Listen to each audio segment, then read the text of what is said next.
kelompok. Kayak singso gitu Pak De. Sifatnya umum, kelompok kan gitu. Saya mau mancing itu harus izin dulu Ya, saya. sebenarnya tidak boleh. Oh. Yang namanya cagar alam itu apapun yang ada di situ dilindungi. Oh, Nggak iya boleh iya. diganggu. Ikan-ikan betok. Khususnya iya. pohon. Nanti akan dipenuhi tumbuhan-tumbuhan yang namanya itu liana. Liana itu akar-akaran itu. Akan dipenuhi itu. Nanti akan didominasi itu kalau tidak di.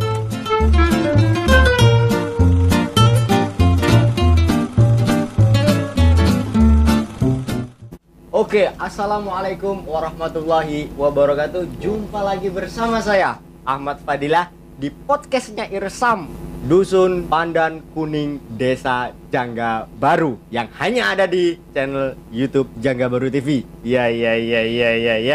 Oke, kita kedatangan tamu yang sangat fenomenal ataupun yang sangat legend. Ini dia Pak De Mujianto. Selamat malam Pak De. Malam.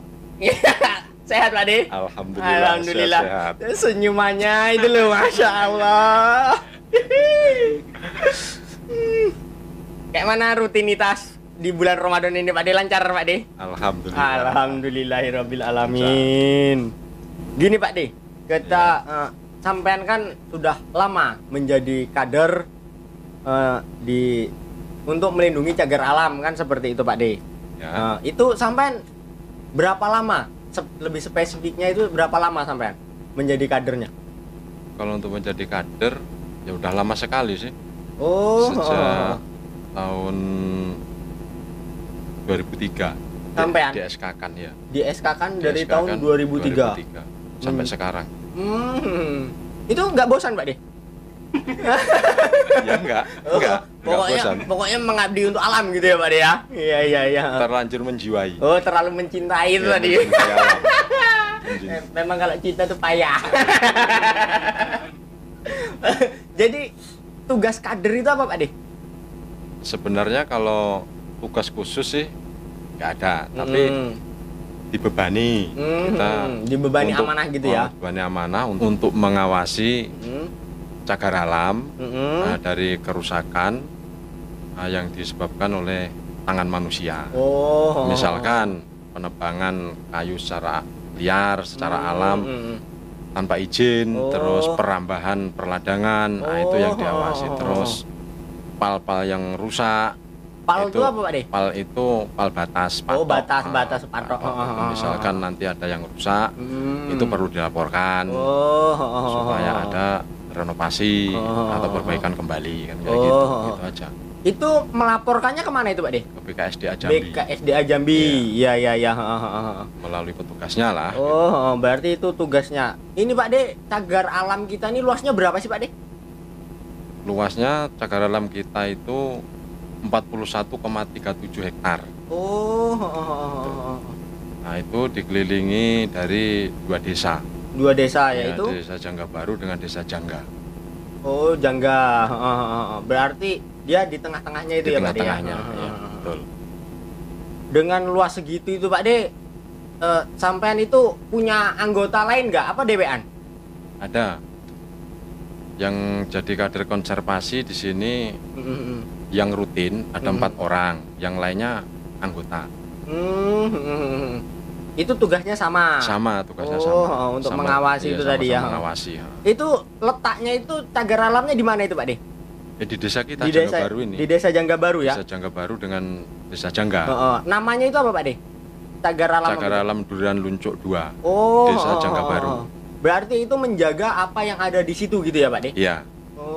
Yang di dalam situ tuh tumbuhan itu menurut Pak De itu ada berapa jenis di situ Pak De? Kalau ya banyak. Banyak ya? Banyak. Berarti apapun yang ada di dalam situ dilestarikan gitu ya Pak De? Dilestarikan, dilindungi. Iya. Terus Pak De, di sampean menjadi kader itu Pak De, ada gajinya nggak? Kan kayak gitu. Itu kan sangat apa ya? Ya sangat capek sih. Keliling-keliling nengok batas, keliling-keliling nengok tanaman kan kayak gitu. Kan gini kan, kalau sudah mengarah ke situ kan namanya kan finansial itu ya. Kalau bahasa iya. secara finansial tidak ada. Tapi itu tadi dari awal sudah saya katakan terlanjur mencintai, menjiwai masalah konservasi tadi. Oh, ya. Makanya kami mau untuk jadi itu.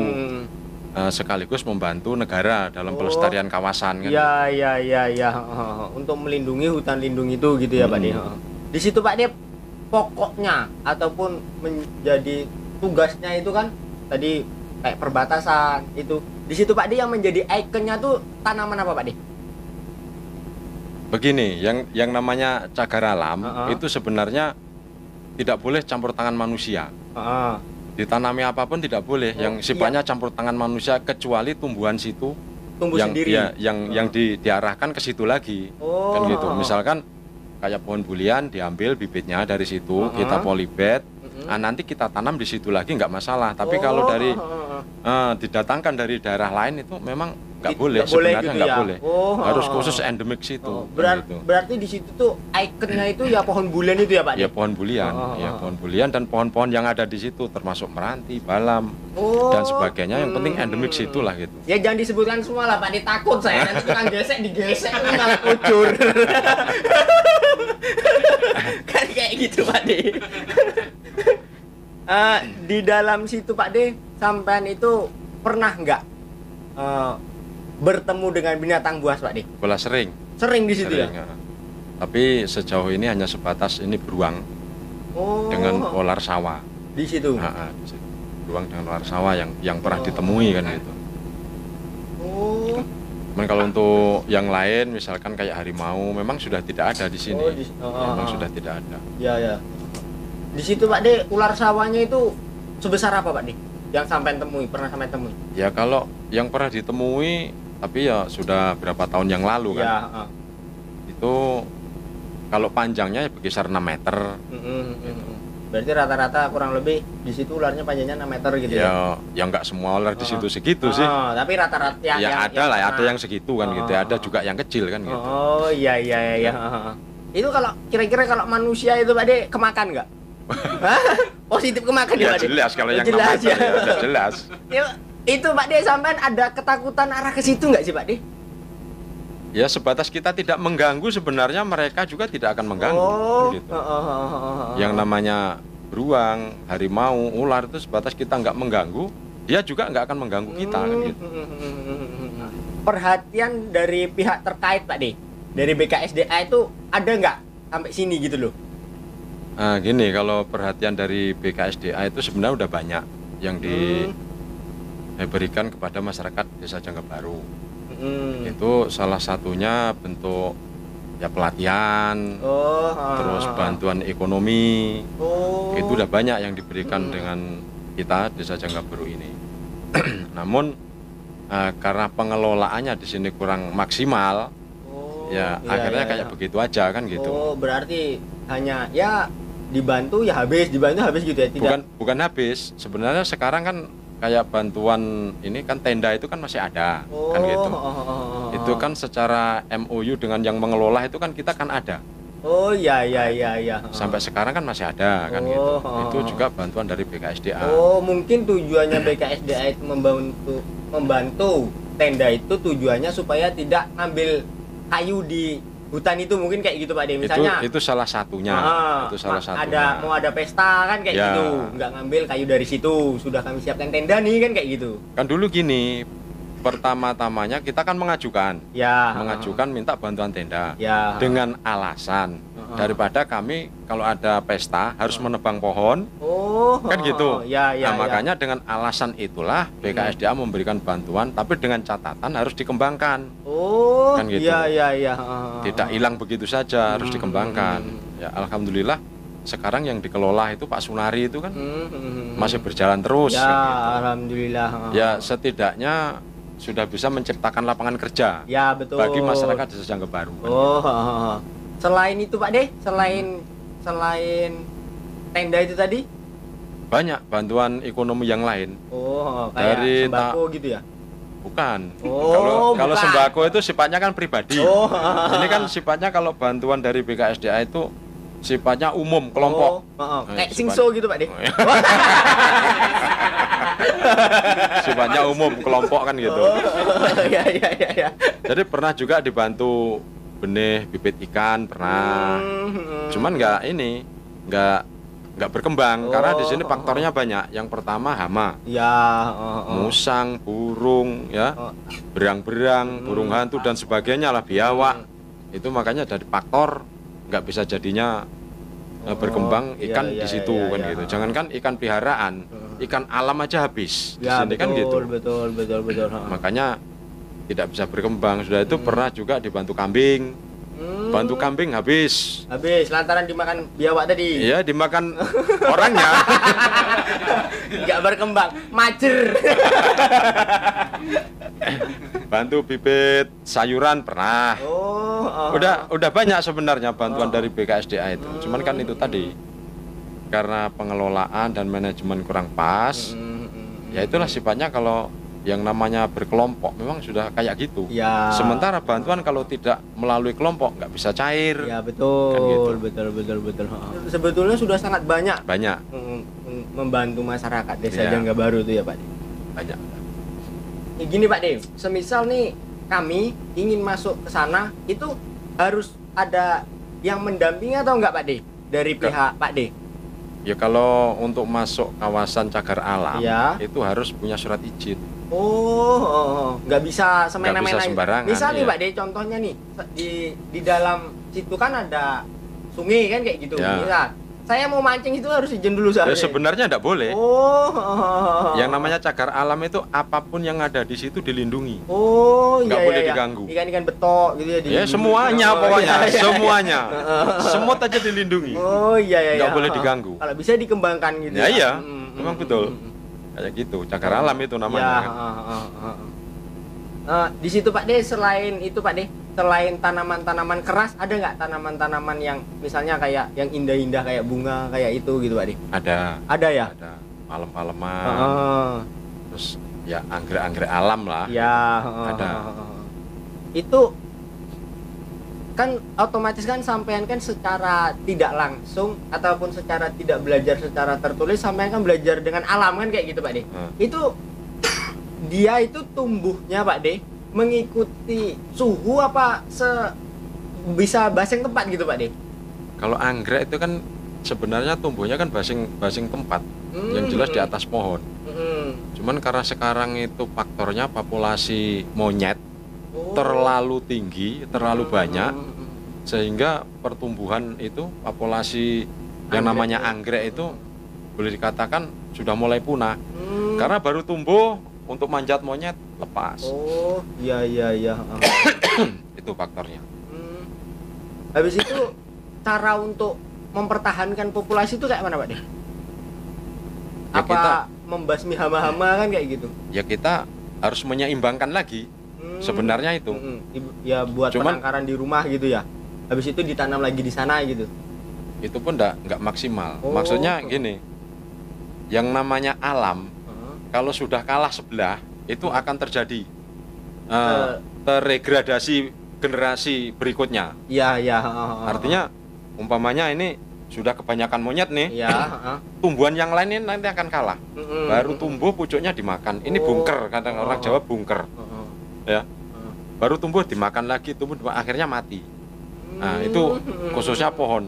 Nanti akan dipenuhi tumbuhan-tumbuhan yang namanya itu liana itu akar-akaran itu. Akan dipenuhi itu, nanti akan didominasi itu kalau tidak disertai pengurangan penyeimbangan, itulah populasi yang lain itu tadi. Iya.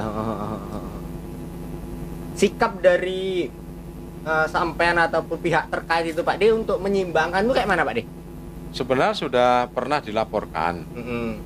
Cuman belum secara resmi. Kalau secara resmi seharusnya memang ada campur tangan Pak Kades sebenarnya. Masalah hama dan populasi yang lain itu tadi yang bisa mengalahkan yang lain. Itu ada campur tangan pemerintahan desa sebenarnya. Jadi tertulis di sana tidak lupa Tapi kalau cuma lesan diiyakan sekarang, besok belum tentu karena nggak tertulis gitu. Ya, ya sekarang iya tapi besok habis makan tempoyak mungkin kan jadi lupakan kayak gitu Pak. Bisa jadi bisa jadi kayak gitu kan. Sebenarnya udah sering dilaporkan, cuman secara lesan. Belum secara tertulis gitu ya. Terus beliau itu mau mengadakan pengurangan misalkan monyet nih. Itu panjang perjalanannya. Jadi harus survei dulu melalui badan ini dan sebagainya. Nah, setelah berapa instansi ini mengiyakan, nah baru dilaksanakan untuk pengurangan. Kan, berarti gitu. Repot juga ya Pak dia? Ya iya, memang harus kayak gitu. Karena takutnya nanti kalau dibiarkan secara langsung, ya boleh dikurangi, masyarakat ngawur nanti. Semua ditembak, semua dibunuh kan gitu. Setelah itu nanti habis, nah sebelah kalah lagi nanti. Kan gitu. Memang untuk menyeimbangkan itu ya payah. Ya susah, iya. Makanya melalui survei itu tadi dulu. Jadi sekarang Pak D, di hutan itu Pak D yang dominan itu apa sekarang nih Pak D? Ya kalau yang mendominasi ya pohon bulian masih. Masih pohon bulian, pokoknya bulian, peringkat pertama itu ya, peringkat pertama masih pohon bulian. Kalau satwanya itu Pak D? Kalau satwanya ya monyet. Monyet itu tadi? Monyet. Ngapa ular-ular tuh gak mau makan monyet ya Pak dia? Dimakan juga saking banyaknya nggak habis. Iya kan pula gitu. Ya kan, beruang nggak doyan monyet. Dia doyan. Doyan, beruang itu mau makan monyet. Alah, baru mau. Tahu ini saya. Mau dia makan. Cuman kan saking banyaknya nggak habis. Beruangnya cuma berapa ekor. Berarti untuk menyeimbangkan itu ya sangat payah itu tadi ya Pak ya, makanya kan itu tadi kan yang namanya predatornya itu kalau sudah nggak ada, ibaratnya kayak monyet nih, nggak ada lagi predator alamnya ini, ya dia akan berkembang biak. Nanti dimasukkan harimau takutnya buru manusia malahannya kan Pak? Ya nggak sesuai, nggak bakal.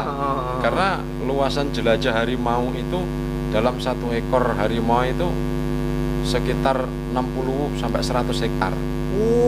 Satu harimau. Ya, satu ekor harimau 60 sampai 100. Sedangkan ini cuma 40 nggak akan mungkin di lokasi harimau. Nggak akan mungkin. Ya, kalau disetujui itu ya pemburuan itu ya Pak Dea. Iya, pengurangan. Diburu itu tadi. Ya selain dari hutan itu seimbang dan masyarakat terbantu mungkin Pak Dea kan kayak gitu dari penanaman pertanian. Ya mudah-mudahan lah ya Pak Dea. Langsung di ACC nih kita ngobrol-ngobrol kan kayak gitu Ade. Oke, besok turun hajar kan kayak gitu. Monyet hilangan kayak gitu Pak De. Ini Pak De, terakhir Pak De, pesan untuk masyarakat supaya menguatkan untuk saling membantu menjaga itu Pak De, untuk melestarikan hutan itu Pak De. Ya gini, kalau pesan saya seluruh masyarakat Desa Janggabaru ya khususnya dan umumnya ya masyarakat Batanghari dengan adanya kawasan konservasi yang tinggal secuil ini ya marilah kita sama-sama jaga. Jangan sampai nanti anak cucu kita cuman berita aja namanya kayu bulian, pohon bulian tinggal nama kusen nggak tahu lagi bentuk pohonnya kan. Jangan sampai terjadi seperti itu. Karena di Indonesia ini kalau tidak salah saya pernah membaca buku sejarah itu lebih dari 4.000 jenis tumbuhan asli Indonesia sekarang sudah banyak yang punah. Tinggal nama. Contohnya kayak di Jawa itu nama-nama desa itu kan banyak diambil dari nama pohon. Tapi pohonnya nggak ada lagi sekarang, tinggal namanya aja. Kan gitu. Termasuk di daerah Provinsi Jambi, kayak Muara Bulian. Itu kan diambil dari nama pohon. Sementara pohon buliannya sudah langka sekarang. Kalau kita hajar habis, nanti tinggal nama, kenangan. Jadi mungkin bisa jadi Pak dia asal usulnya Muara Bulian itu ya dari pohon bulian. Ya memang itu. Memang iya. Jadi orang-orang itu kalau misalnya mau nengok, ada nggak Pak De yang kesini dari dinas-dinas mana gitu Pak De? Banyak. Aku mau nengok pohon bulian tuh kayak mana sih kayak gitu Pak De? Ya banyak sih. Yang datang langsung gitu ya? Yang datang langsung ingin nengok, cuman mereka kan membawa surat izin. Bawa surat izin langsung dari BKSDA kan. Ya kan untuk tempat penelitian juga kan. Di situ Pak De, kayu bulian ini kita berbicara masalah kayu bulian, itu yang paling besar itu seberapa Pak De? Ya itu fotonya itu. Itu berapa orang itu berdiri di situ itu. Kalau yang sebelah sana bentuk diameter lingkarannya 6 orang kayak gini baru masih itu. Oh, ini tukang gesek ini jangan mikir berapa kubiknya yang kurang ajar tukang gesek ini.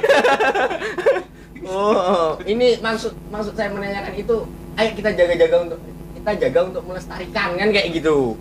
Jangan sampai besok cucu kita, generasi selanjutnya nggak tahu bentuk kayu bulan itu kayak mana kan kayak gitu. Ya.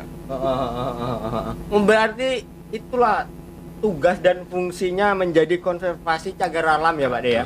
Kader konservasi cagar alam itu ya. Jadi rekan-rekan semuanya, ayo kita mari membantu. Biarpun kita tidak memiliki jabatan, tapi di situ adalah tempat kita.